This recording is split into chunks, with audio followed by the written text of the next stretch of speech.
Salut à tous, on se retrouve pour l'épisode 3164 du Zap Image. On commence aujourd'hui en ce dimanche 29 décembre avec des anniversaires et on commence tout d'abord avec le petit frère de Kylian Mbappé. Il s'agit d'Ethan Mbappé, il fête aujourd'hui ses 18 ans. Aujourd'hui les majeurs, donc on lui souhaite bien sûr un très bon anniversaire. Aujourd'hui il y a d'autres anniversaires comme celui de Victor Osimhen, l'avancante du Galatasaray, il fête aujourd'hui ses 26 ans. Il y a aussi Cocu, donc milieu central du Benfica, il fête aujourd'hui ses 24 ans. Par exemple Trincao, ancien joueur du Barça, maintenant il est au Sporting, il fête aujourd'hui ses 25 ans. Tiens, à noter que Trincao affrontera Cocu ce soir lors d'un derby entre le Sporting et l'équipe du Benfica. Ça sera ce soir dans le championnat portugais. Bref, on continue, on va parler aussi de cette date importante du 29 décembre, parce qu'il y a 2 ans, jour pour jour, le 29 décembre 2022, et ben le roi Pelé nous quittait. Ah donc l'un des plus grands, peut-être le plus grand joueur de l'histoire du football pour certains, bref, quelqu'un qui a marqué l'histoire du foot, donc c'était il y a 2 ans déjà, qui nous a quittés, bien sûr on pense fort à lui. On continue, on va parler maintenant de ce qui s'est passé lors de la journée d'hier. Donc il y avait quelques rencontres en Italie, le Boxing Day italien, avec cette rencontre Lazio contre l'Atalanta Bergame, score final 1 partout. Donc à noter que l'Atalanta a égalisé quand même en toute fin de rencontre, 88e, sinon ils auraient perdu le match. N'oubliez pas que l'Atalanta restait quand même sur 11 victoires d'affilée en Serie A. Donc la petit accro, bon ils n'ont pas perdu mais ils n'ont pas non plus gagné. Donc voilà, partage des points. Donc les statistiques, on peut voir que ça a été un match plutôt en faveur quand même de l'Atalanta, avec plus de possession, plus de tirs. Donc même le XG, 0,62 pour la Lazio et plus de 2,80 pour l'Atalanta, qui aurait peut-être mérité de gagner dans ce match d'après l'XG, parce que j'ai pas vu le match. Mais bon, voilà, partage de points entre ces deux belles équipes. Et le meilleur joueur du match, c'est lui, c'est Lookman. Il y a à peu près 2 semaines, il remportait le Ballon d'Or africain.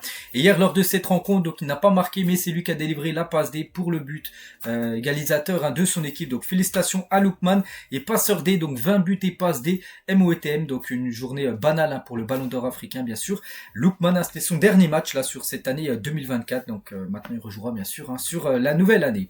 Il y avait également l'Inter Milan qui jouait hier contre Cagliari et l'Inter s'est imposé tranquillement 3-0. Donc Bastoni, Lautaro Martinez et Çalhanoğlu ont été les 3 buteurs, 3 buts inscrits en seconde période. À noter que Marcus Thuram a commencé titulaire, il n'a pas été décisif lors de cette rencontre. Bon, un match totalement dominé bien sûr par l'Inter avec plus de 66% de possession de balle, 20 tirs, 5 tirs cadrés et 3 buts marqués. Tiens, le XG, 0,31 pour Cagliari, 3,50 pour l'Inter. Donc là, c'est plutôt juste. L'Inter méritait de mettre 3 buts, ils en ont mis 3. Cagliari en méritait d'en mettre 0. Ils en ont mis 0. Donc voilà, rien à dire.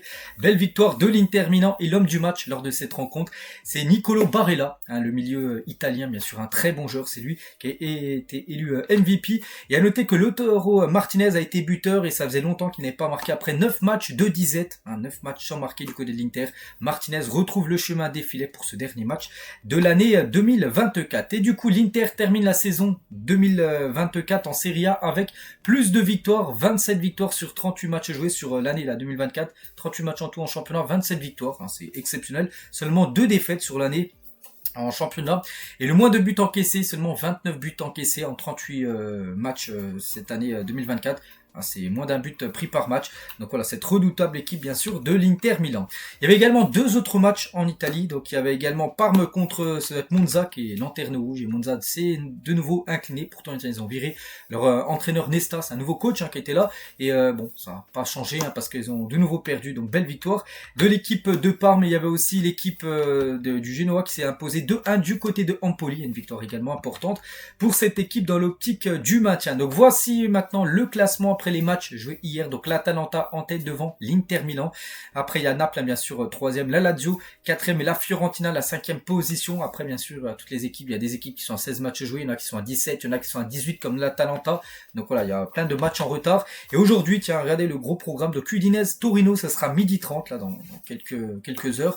Il y aura Naples Venise à 15h, la Juventus Turin contre la Fiorentina à 18h et ce soir l'AC Milan contre l'AS Roma. Et demain il y aura 2 rencontres, Como Lecce et Bologne contre Hellas Vérone pour finir cette journée qui s'est étalée sur 3 jours du côté du championnat italien. Et concernant le match entre l'AC Milan et l'AS Roma, et Paulo Fonseca, le coach de Milan, recadre Théo Hernandez, son capitaine. Il a dit il a besoin de se retaper physiquement. On s'est parlé, il sait qu'il peut faire beaucoup mieux. Voilà, actuellement il n'est pas du tout satisfait du rendement du joueur français, donc peut-être ce soir il pourrait être sur le banc. Théo Hernandez, on verra.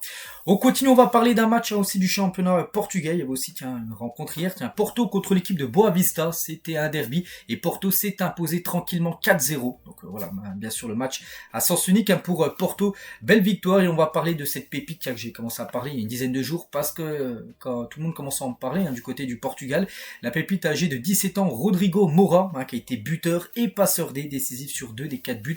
Donc encore un gros match bien sûr de sa part. Donc en tout, donc déjà il est né en 2007, donc voilà, il est tout jeune, il est appliqué dans un but toutes les 34 minutes avec Porto, toutes les demi-heures, et il est décisif. Donc 170 minutes de jeu cette saison, 2 buts et 3 passes D. Donc voici les statistiques en gros depuis qu'il a joué ses premières minutes, là, il y a à peu près 2 semaines. Donc voilà, félicitations à ce joueur, Rodrigo Moura, un nom qu'il va falloir bien sûr se rappeler là pour le futur. Et on va parler aussi de ce joueur, les gars, c'est Fabio Vieira. Donc le retour à la maison de Fabio Vieira au FC Porto ne se passe pas comme prévu, parce que l'été dernier, il quittait Arsenal pour retourner à Porto pour avoir du temps de jeu, donc prêté au FC Porto afin de retrouver du temps de jeu et une bonne dynamique. Le milieu de 24 ans inscrit seulement 2 buts et délivré 2 passes D en 17 matchs cette saison. Ça fait peu quand même pour ce joueur. Bref, donc hier soir contre Boavista, alors la victoire 4-0, il n'a même pas été convoqué, il n'est pas blessé, c'est un choix du coach de ne pas le prendre. Donc les Gunners avaient quand même dépensé 35 millions d'euros pour acquérir ses services à l'été 2022. Donc il a fait un an à Arsenal, il a très peu joué, donc du coup il est reparti à Porto en prêt. Et là, il joue pas non plus énormément. Donc voilà, pour l'instant, c'est très compliqué pour le joueur Fabio Vieira. On lui souhaite bonne chance pour la suite. Bref. Aujourd'hui au programme, c'est le retour du Boxing Day en Angleterre, et voici le gros programme. Donc à 15h30, Manchester City se déplace du côté de Leicester.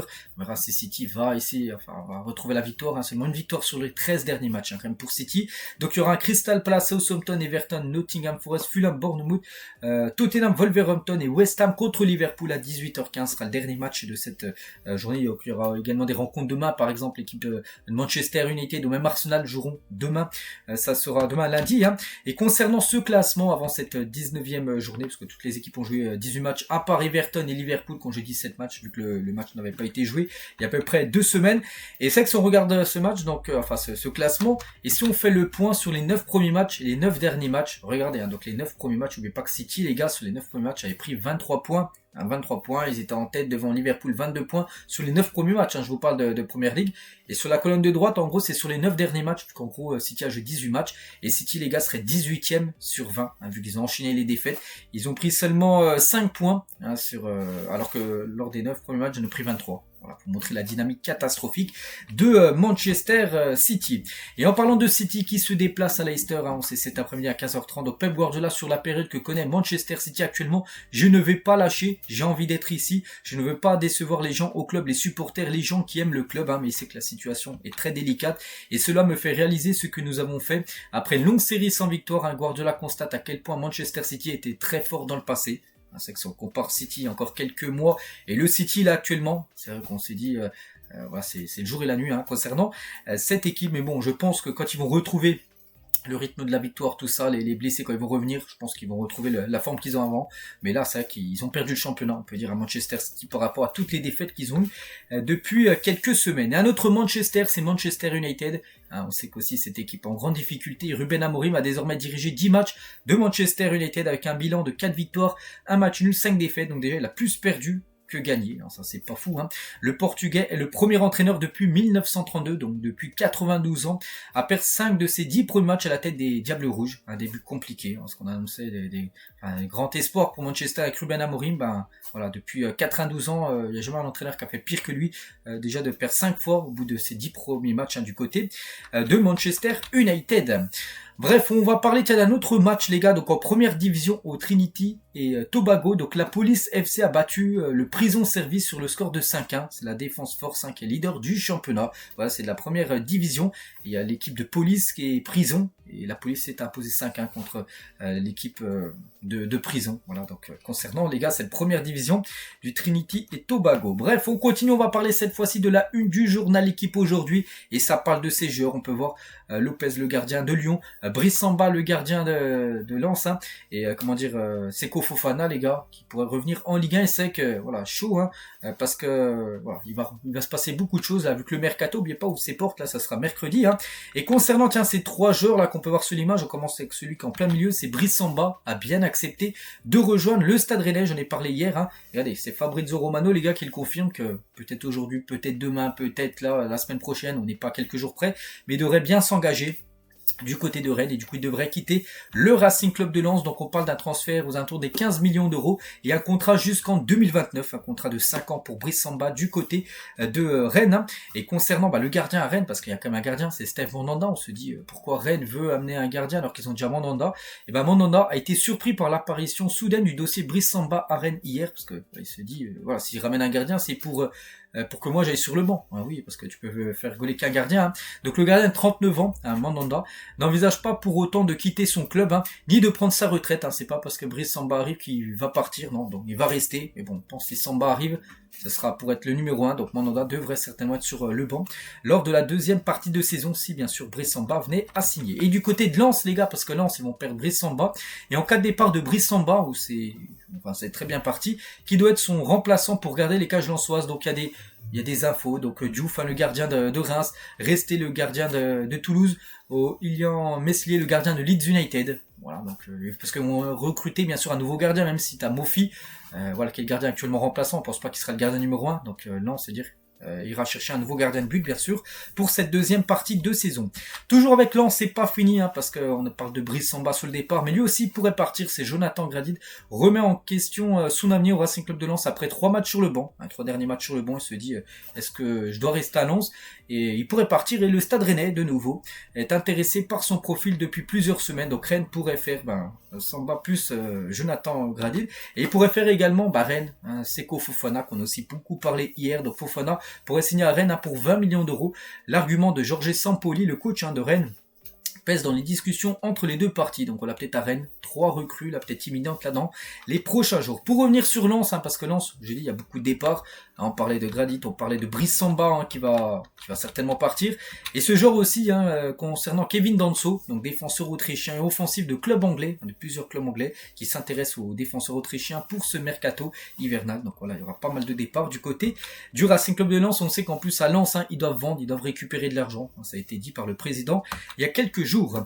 Toujours avec des transferts, Anthony Lopez, le gardien de Lyon, qui était sur la une du journal L'équipe, je l'ai montré il y a quelques minutes, donc devrait lui rejoindre l'équipe de Nantes. Voilà, donc il gole plus, Anthony Lopez du côté de Lyon. N'oublie pas que c'est Lucas Perry maintenant le gardien numéro 1. Donc Lopez a envie de rejouer, donc il pourrait signer à Nantes.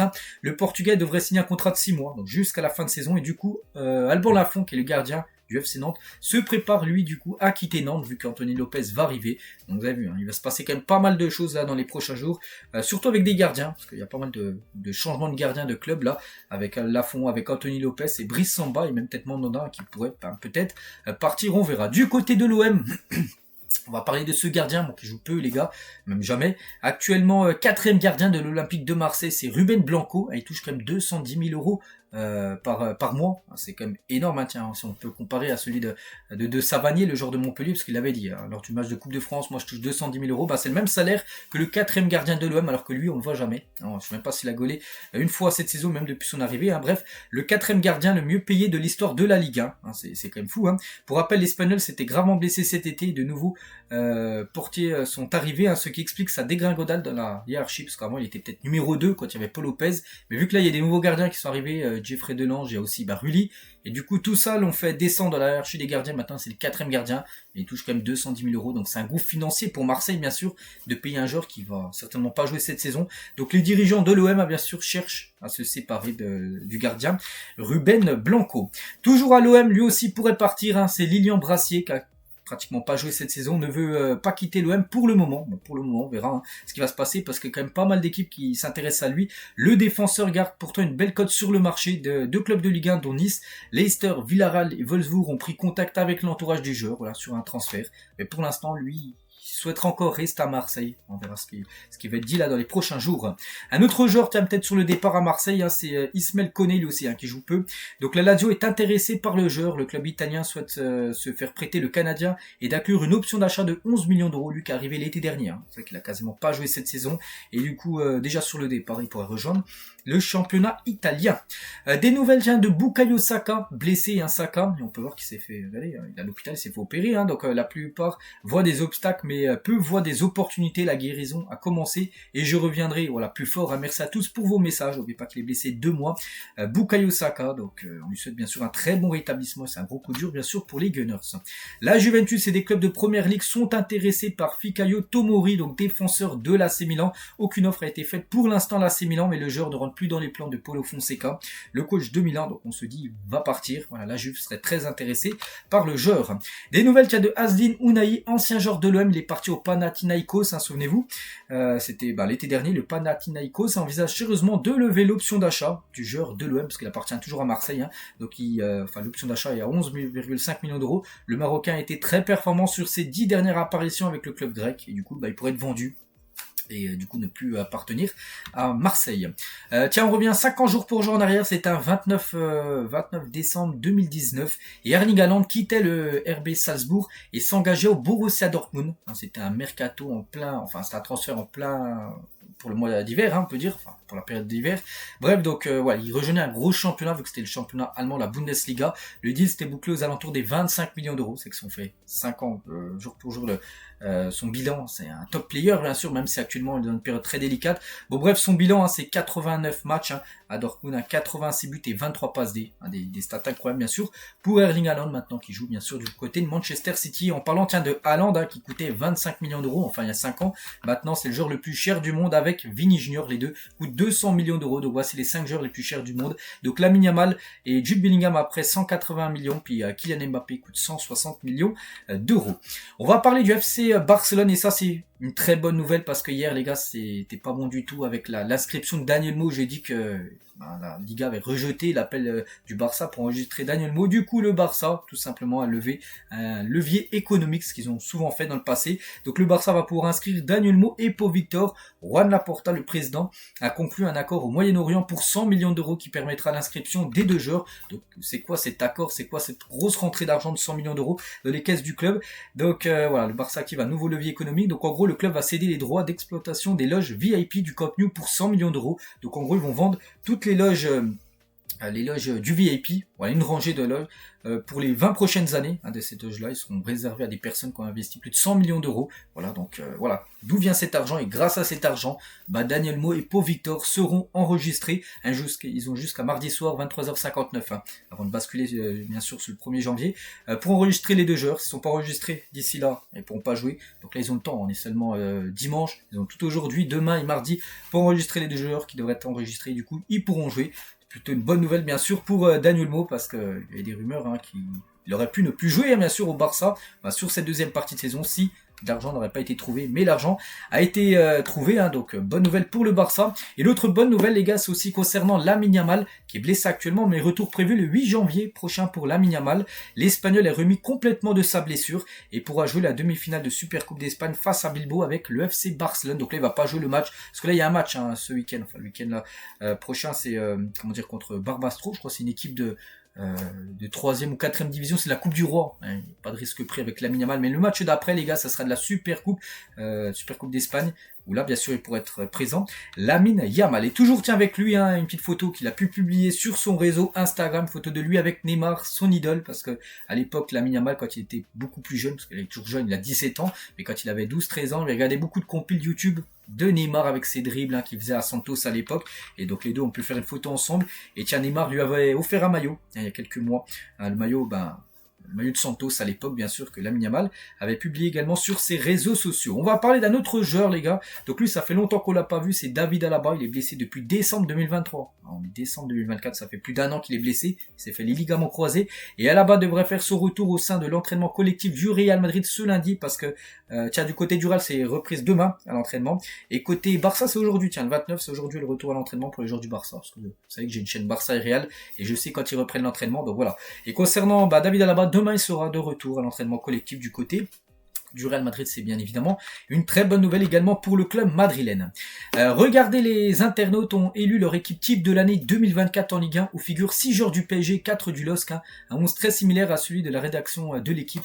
En gros, c'est les internautes, tu pouvais voter sur le site l'équipe pour dire en gros tes meilleurs joueurs sur cette année 2024 en Ligue 1.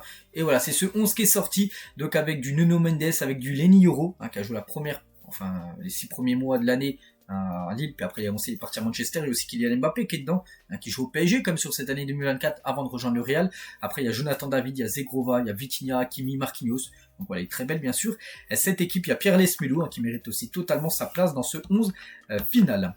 On va parler d'Alexander Isak, hein, 180 millions d'euros. Voici à combien Newcastle évalue Alexander Isak. Voilà, si une équipe est intéressée, il va falloir débourser cette somme pour l'attaquant suédois. Les Magpies, hein, sont bien décidés à le garder. Hein, peut-être ils ont mis aussi cher pour dire en gros à tout le monde qu'en gros il est intransférable. Mais il peut être transféré si bien sûr il y a ce prix-là qui est investi sur le joueur.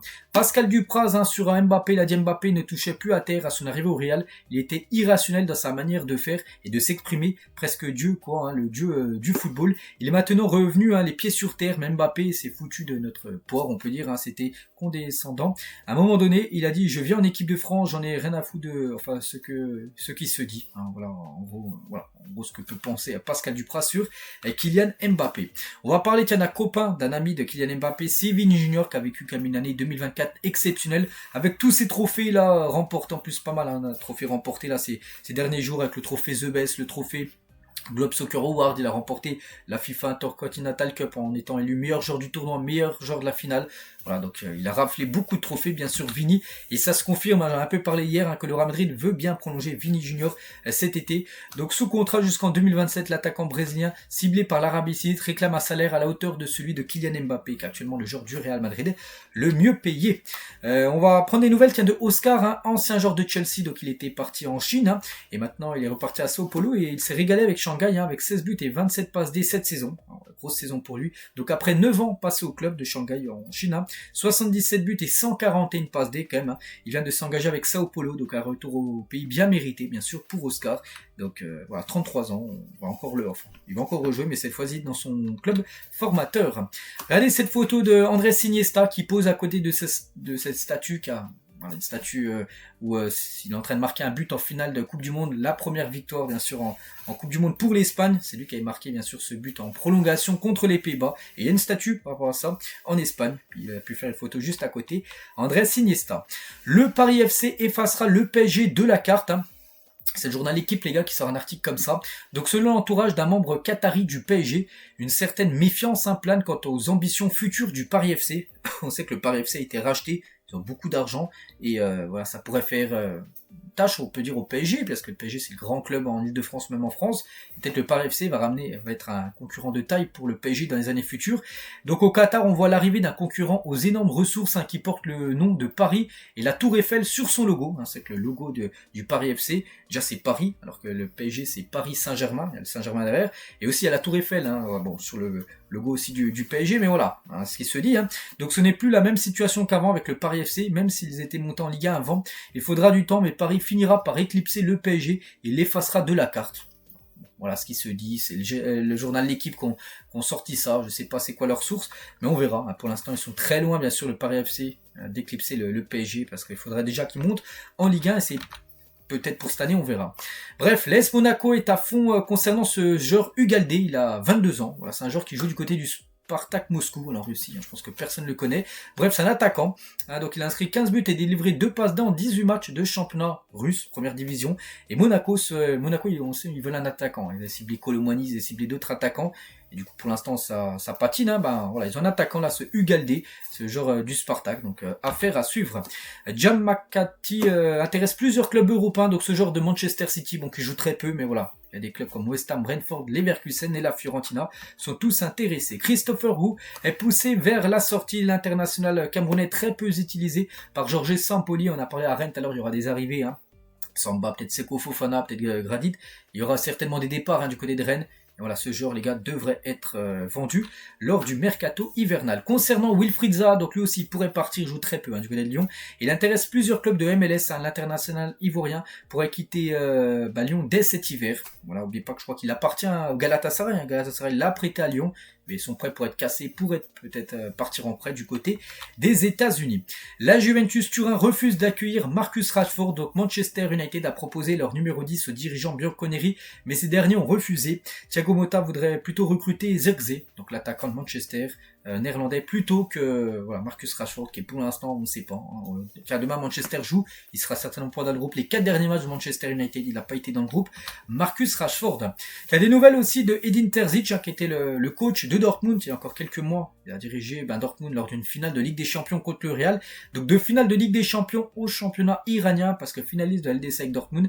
En juin, Terzic a reçu une offre du Persepolis Téhéran en Iran. Voilà, peut-être pour devenir coach de cette équipe. Hein. Donc il est libre depuis l'été dernier, il est parti de Dortmund. Et voilà, il va peut-être prendre la tête de cette équipe en Iran. Donc voilà, concernant Edin Terzic. Concernant Randal Kolo Muani sur le départ, donc l'AC Milan est venu aux informations pour se faire prêter Randal Kolo Muani. Donc la Juve, le Bayern Munich et d'autres clubs de Première Ligue sont tous intéressés par le joueur français qui devrait bien sûr quitter le Paris Saint-Germain. Donc il y a Milan, il y a également la Juve, Francfort, Bayern. Il y a beaucoup d'équipes bien sûr qui s'intéressent à Randal Kolo Muani. Ce serait plutôt un prêt bien sûr avec le PSG aimerait mettre une obligation d'achat, c'est-à-dire que le club par exemple, l'AC Milan ils l'ont pendant 6 mois, ils sont obligés de l'acheter, on va dire l'été 2025. Elio Matazo intéresse Nantes, hein, donc les dirigeants nantais ont entamé des démarches pour le recruter cet hiver, voilà concernant ce joueur de l'AS Monaco. On va parler aussi de Valentin Barco et le prêt de Barco à Séville va être rompu en janvier et le latéral argentin va ainsi revenir à Brighton, parce qu'il a été prêté par Brighton à Séville, et en gros il joue très peu. Hein. Il devrait être prêt à nouveau dans la foulée, cette fois-ci au FC Porto. Concernant ce joueur, une info mercato. Concernant aussi Federico Chiesa, hein, l'été dernier, on se souvient, il est débarqué à Liverpool. Bon, bref, il joue très peu et il va déjà quitter les restes de Liverpool. En manque de temps de jeu, l'Italien veut se faire prêter en Serie A cet hiver. Donc Naples, Inter et la Fiorentina sont sur le coup. Peut-être un retour de Chiesa à la Fiorentina, un club où il avait réussi, bien sûr, dans le passé. Des nouvelles aussi de Yannick Bolasie, annonce sa signature à Cruzeiro. Tranquille avec un verre à la main, parce que regardez, Cruzeiro c'est une équipe brésilienne, voilà, donc Yannick Bolasie il a joué quand même au Sporting, il a joué dans pas mal d'équipes, hein, au Sporting, à Anderlecht, à Middlesbrough, il a joué à Rizespor, il a joué aussi à Crystal Palace, hein, je me souviens bien sûr dans le passé, parce que j'utilisais souvent les gars sur le mode fut, à l'époque, hein, il y a encore 5-6 ans, donc voilà, concernant Yannick Bolasie, bien, voilà, il a bien voyagé, hein, depuis son départ aussi d'Aston Villa, en 2019. Cristiano Ronaldo a empilé les buts en 2024, parce que Ronaldo ne jouera plus là sur cette année, de toute façon il ne reste plus que 2 jours, il n'y a plus de match au programme pour Al Nassr, donc en tout en 2024 il a joué 49 matchs, 41 buts et 7 passes D. Hein, donc Al Nassr et Portugal cumulés, des stats quand même incroyables bien sûr pour le meilleur buteur de la Saudi Pro League, hein, la saison dernière, hein, Cristiano Ronaldo. Et Ronaldo sans pitié avec les clubs de Ligue 1 sauf le PSG, hein, donc il n'y a que le PSG, les autres sont finis, je m'en fous de ce qu'ils pensent, hein, la France c'est juste le PSG, désolé, personne ne les concurrence. Voilà ce qu'il a pu dire, hein, c'était lors des Globe Soccer Awards CR7. Et tiens, en parlant toujours de Cristiano Ronaldo, et ben la Ligue 1 espagnol les gars, et le Barça Universal c'est un Twitter qui relie les infos sur le Barça, donc la Ligue 1 suite à Cristiano Ronaldo disant que la Ligue saoudienne est meilleure que la Ligue 1, c'est ce qu'il avait dit, hein, CR7, et affirmant qu'il était difficile de jouer à 37, 38, 39 degrés, de faire des sprints, et ben en gros la Ligue 1 espagnole, et en gros ils ont mis un petit message, donc Léo Messi qui joue sous 38 degrés, hein, c'était bien sûr au Qatar, et ben lui il a gagné la Coupe du Monde, donc là c'est un pic envoyé bien sûr, voilà, de la Ligue 1, parce que vu que Ronaldo dit que la Ligue saoudienne est meilleure que la Ligue 1, en disant que lui c'est compliqué de jouer sous 38 degrés, alors que Messi il a joué sous 38 degrés au Qatar lors de la dernière Coupe du Monde, et il a remporté bien sûr la Coupe du Monde.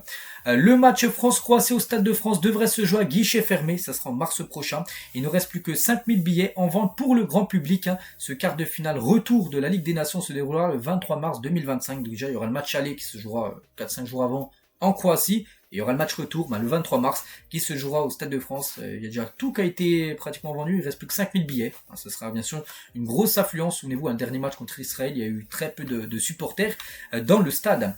Officiel, David Luiz, 37 ans, fait ses adieux à Flamengo. L'ancien parisien est libre, hein, donc son contrat n'est pas reconduit, du coup il est libre, il peut s'engager où il le souhaite. Après on ne sait pas s'il va rester dans le football, est-ce qu'il va prendre sa retraite, parce qu'il a quand même 37 ans. David Luiz. Luis Suarez, donc pas Luis Suarez l'Uruguayen, mais un autre, hein, c'est le Colombien. Dans la tourmente, hein, donc l'attaquant d'Almeria est visé par une enquête pour harcèlement et violence présumée sur son ex-compagne. Arrêté le 11 décembre dernier, il a été libéré sous contrôle judiciaire. Ni le joueur ni son club n'ont réagi publiquement. Voilà ce qui se passe actuellement sur Luis Suarez, l'attaquant d'Almeria. Je crois qu'il avait joué à Marseille, hein, si je ne me trompe pas, ce joueur. C'est un autre attaquant qui a joué également à Marseille il y a quelques temps, c'est Mario Balotelli, arrivé il y a 2 mois. Balotelli pourrait déjà quitter le Genoa. Donc, bref, l'ancien attaquant de l'OM veut jouer plus de minutes et a reçu des propositions venant de l'étranger. Il se peut qu'il y ait une rupture de contrat afin qu'il parte libre. Hein. Donc voilà, encore très compliqué la carrière bien sûr de Balotelli. parce que je joue très peu au Genoa, puis lui il a envie de jouer, bien sûr, il a envie de... Voilà, il en a marre d'être sur le banc. Et du coup, on apprend que Cruz Azul, une équipe mexicaine, les gars, serait très intéressé par Balotelli. Le club mexicain lui proposait un salaire mensuel de 2 millions d'euros. On va parler, tiens, de Pathé 6, hein, donc l'international sénégalais Pathé 6, joueur du Rayo Vallecano, a profité de la trêve pour retourner au Sénégal et effectuer un geste plein de générosité. Lors de son séjour, hein, Pathé 6 a visité une école coranique, hein, où il a offert des maillots aux élèves appelés talibés. Ces enfants, souvent confrontés à des conditions de vie précaires, ont ainsi reçu un soutien précieux de la part du footballeur sénégalais. Donc voilà, il a fait plaisir. On peut voir qu'il a offert plein de maillots du Rayo Vallecano à ces jeunes. Donc un très beau geste, bien sûr, du joueur sénégalais. Kevin De Bruyne, qui après Manchester City Atlético en 2022, c'était il y a 2 ans où l'Atlético, les gars, c'était le bus. Hein. Donc c'est la première fois de ma vie que je voyais une équipe jouer en 5-5-0. Hein, 5 défenseurs, 5 milieux, 0 attaquant. Bah, c'est vrai, regardez sur cette image, les gars, c'est un attaque-défense, hein, lors de cette rencontre. C'est dingue de se dire que ce 11-là a marché sur la Première Ligue, a été champion d'Angleterre, c'est l'équipe de Leicester. C'est regardez les joueurs, Leicester qui a gagné le championnat, je crois que c'était en 2015, hein. Et regardez les joueurs, ils ont pratiquement rien coûté. Le joueur qui a coûté le plus cher, c'est qui? C'est, je sais pas, peut-être Okazaki, 7 millions d'euros. Jimmy Vardy, il a été acheté seulement 1 million, enfin c'est des livres, 1 million de livres. En gros, l'équipe, elle a coûté seulement 22 millions de livres. Et cette équipe a gagné, bien sûr, la Première Ligue. Alors que tu compares, je sais pas, tiens, avec Manchester United, rien qu'un joueur Anthony, les gars, il a été acheté 95 millions d'euros. 3 fois plus cher que cette équipe-là.